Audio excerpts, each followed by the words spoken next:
सर्वप्रथम सर्वांना श्री स्वामी समर्थ.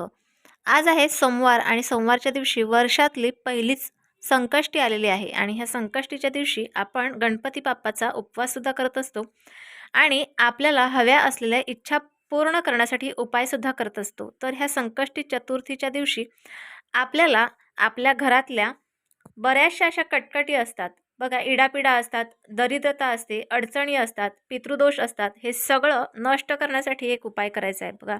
घरात खूप साऱ्या अशा गोष्टी असतात, अगदी कमावलेला पैसासुद्धा आल्या पावलीस लगेचच आपण खर्च करून टाकतो किंवा कधी कधी पितृदोष असल्या कारणाने सुद्धा आपल्या घरात भांडण होत असतं किंवा आपल्याला कुठल्याही कामात यश मिळत नाही. असे एक नाही अनेक प्रॉब्लेम ह्या पितृदोषामुळे सुद्धा होत असतात.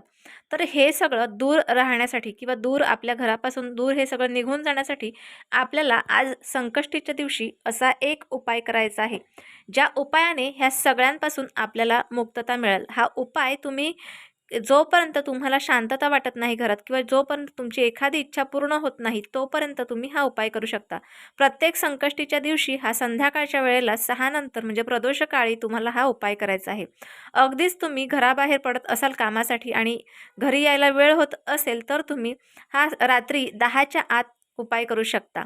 तर हा उपाय केल्याने आपल्या घरातल्या सगळ्याच कटकटी दूर होतात. शिवाय आपलं घरातलं जे वातावरण असतं ते वातावरण प्रसन्न होण्यासाठी नक्कीच मदत होते. तर आता उपाय काय आहे ते बघूया. पण त्याआधी तुम्ही हा उपाय करत असाल तर तुम्ही पॉझिटिव्ह विचार ठेवा. त्यामुळे तुम्ही जो केलेला उपाय आहे तो उपाय नक्कीच पूर्णत्वास जाईल. तर उपाय काय करायचा आहे, सगळ्यात पहिले आपल्या घरात जर एखादी सुक्या खोबऱ्याची वाटी असेल तर ती वाटी घ्या किंवा जर तुमच्याकडे पूर्ण वाटी नसेल आणि एखादा तुकडा असेल तरीही चालेल. तर बघा, ही संकष्टी आहे जानेवारी महिन्यात आणि मकर संक्रांत ह्याच महिन्यात गेलेली आहे आणि ही जी चतुर्थी असते ह्या चतुर्थीला तिळांचा खूप मान असतो आणि ह्या चतुर्थीच्या दिवशी आपण जो उपाय करतो ते काही तीळ घेऊन सुद्धा आपल्याला उपाय करता येतात.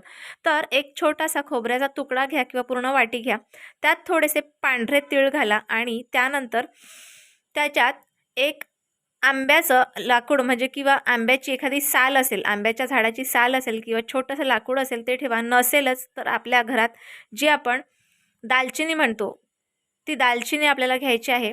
त्यानंतर त्याच्यात 2 लवंगा ठेवायच्या आहेत आणि भीमसेनी कापराच्या वड्या ठेवायच्या आहेत. आता ह्या 7 वड्या ठेवायच्या आहेत, पण भीमसेनी कापराच्या वड्या खूप मोठमोठ्या असतात त्यामुळे छोट्या छोट्या बघून 7 वड्या ठेवा.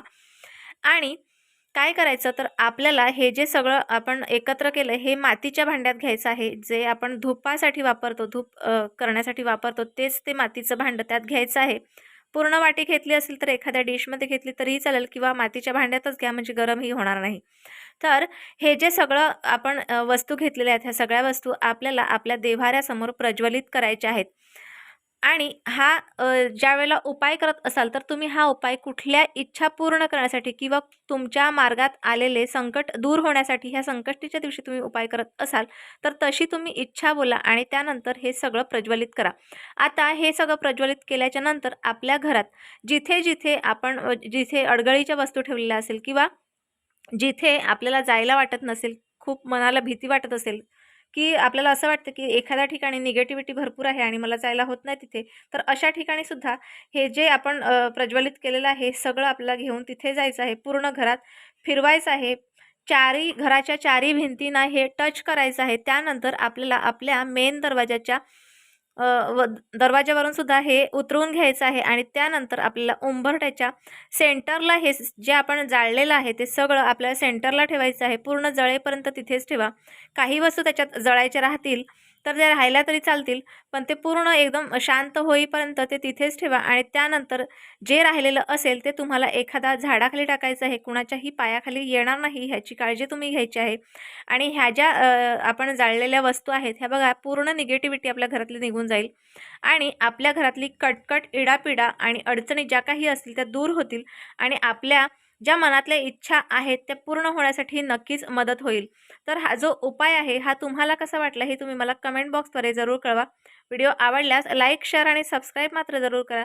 पुन्हा भेटूया अशाच एका नवीन व्हिडिओसोबत, नवीन विषयासोबत. तोपर्यंत सर्वांना श्री स्वामी समर्थ.